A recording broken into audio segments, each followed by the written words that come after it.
Nabi Muhammad. Kabupaten Kota Sumsel, seluruh fungsionaris, baik program pengurus PWNU.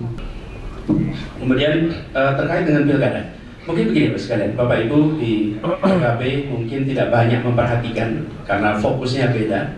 Tapi kalau boleh saya ceritakan secara singkat, Pak, peristiwa di Jakarta itu isu agama sudah muncul di permukaan sejak tahun 2011, 2012. Saat itu saya masih menjadi rektor dan saat itu saya tidak pernah membayangkan ikut dalam pilkada. Siapa yang mendukung Pak Basuki menggaungkan isu agama, yang menentang Pak Basuki menentang menggunakan isu agama. Itu sudah sejak tahun 2011, 2012 begitu. Dan itu berjalan bertahun-tahun. Jadi bukan baru mulai ketika pilkada 2016. Nanti ada data-datanya, Pak.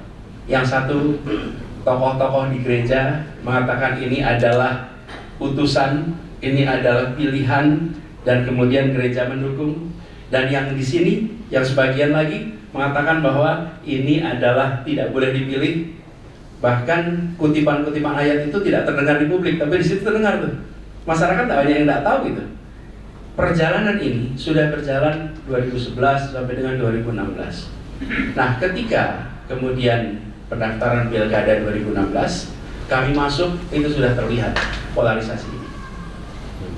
Dan menurut sekalian ini sederhana, bila calon gubernur satu misalnya di Sumatera Selatan, yang satu asal Sumatera Selatan, yang satu asal Jawa, kira-kira itu putra daerah muncul ke permukaan. Betul ya? Muncul. Kalau calonnya satu laki-laki, satu perempuan, isu gender muncul tidak? Muncul. Kalau satunya Muslim, satu Kristen, ikut isu agama muncul nggak? Muncul. Itulah polarisasi. Jadi bukan secara khusus, dalam semua pemilihan ketika calon memiliki latar belakang yang berbeda, tema latar belakang itu akan muncul ke permukaan. Muncul ke permukaan. Nah, itulah yang terjadi ketika pilkada di Jakarta. Lalu apakah itu saat itu bisa dihentikan? Menurut hemat saya tidak, karena itu pada waktu itu sulit sekali dihentikan.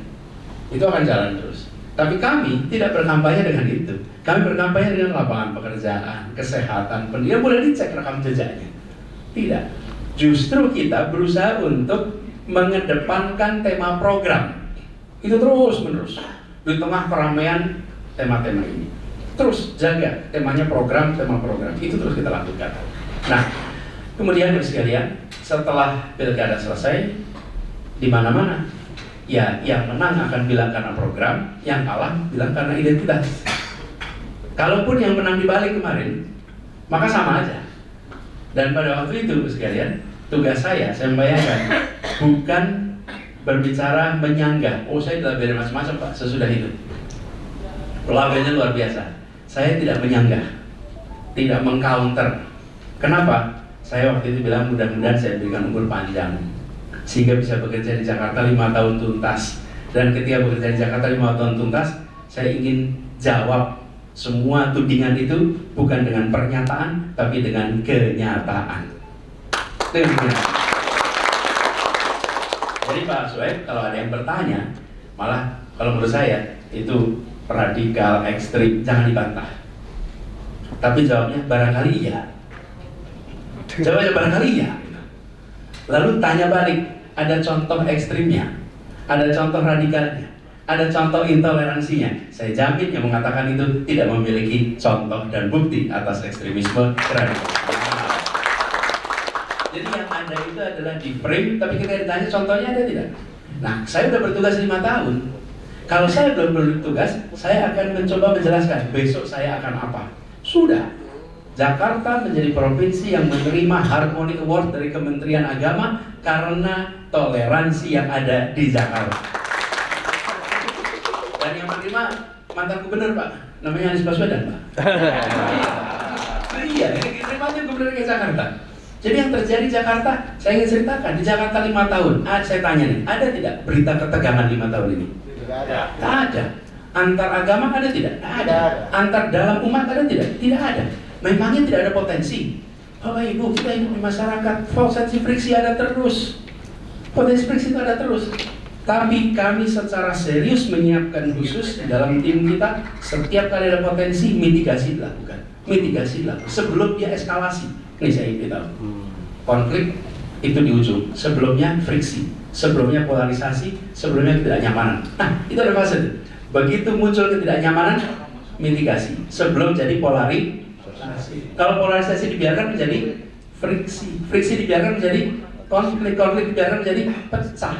Nah, kita seringkali hanya nunggu di ujung.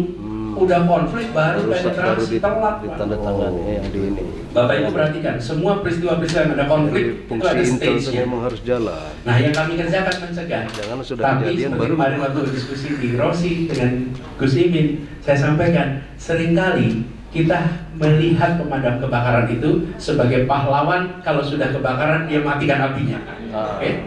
Betul ya? Tapi ketika pemadam kebakaran mendatangi rumah-rumah, mengecek saluran listrik, mengecek gas, dan tidak terjadi kebakaran, tidak ada yang menyebut dia sebagai pahlawan, sebagai hero. Betul tidak? Iya. Jadi kalau sekarang Bapak boleh cek Jakarta 5 tahun damai, memangnya kita diam saja damai itu? Tidak. Banyak ada tempat yang kemudian masyarakat resah dipakai tempat ibadah, kita penetrasi sebelum friksi. Ada kegelisahan di sini karena parkiran tempat ibadah, kita penetrasi sebelum friksi. Itu dikerjakan terus supaya terjadi ketenangan. Jadi, nah sekarang malah di Jakarta sudah mulai muncul lagi tuh ketegangan sekarang ini. Betul tidak Pak? Nah, jadi Bapak bisa sampaikan bukan dengan Anies akan apa, bukan. Tapi Bapak akan bisa bilang sudah 5 tahun di Jakarta, dan di Jakarta terbukti toleran, tenang, aman, damai, dan itu adalah hasil kerja kolektif kita semua. Jadi buat teman-teman, kalau buat teman-teman di PKB mungkin baru, bagi kawan-kawan itu pertanyaan sama. Jadi pesan saya tadi, jangan di counter. Kalau dibilang ekstrim, jawabnya barangkali iya. Mungkin yang nuduh akan kaget Pak. Loh, kok bisa nih gitu? Lalu habis itu tanyakan, ada contohnya tidak? Insya Allah tidak ada. Bahkan kalau boleh saya sampaikan Pak, pertama kalinya di dalam sejarah Jakarta bahwa umat agama apapun bisa merayakan hari kebesarnya di arena publik pertama kali. Kita dulu pernah dilarang takbiran, takbiran diizinkan karena takbiran itu bagian dari syiar kita. Tapi juga umat Nasrani, mereka tidak pernah bisa melakukan namanya Christmas Carol menuju Natal. Dan mereka bisa melakukan itu sekarang. Umat Hindu tidak punya apa istilahnya itu, kalau mereka ini Hindu Tamil di Jakarta nggak pernah punya rumah ibadah. Pertama kalinya dalam sejarah mereka punya rumah ibadah. Hindu Bali tidak punya rumah kremasi, sehingga seringkali umat Hindu yang meninggal di Jakarta, mereka itu harus dibawa jenazahnya ke Bali untuk proses kremasi, karena kremasi yang ada di Jakarta swasta semua, dan kremasi swasta itu harganya mahal, jadi yang miskin sulit.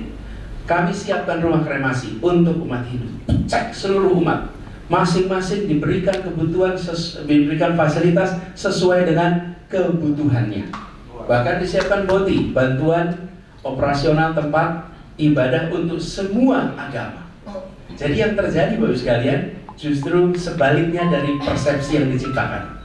Mesin pembentukan persepsi itu yang bekerja, tapi kita mesin pembentukan kenyataan, bukan mesin pembentukan persepsi. Itu yang kita lakukan.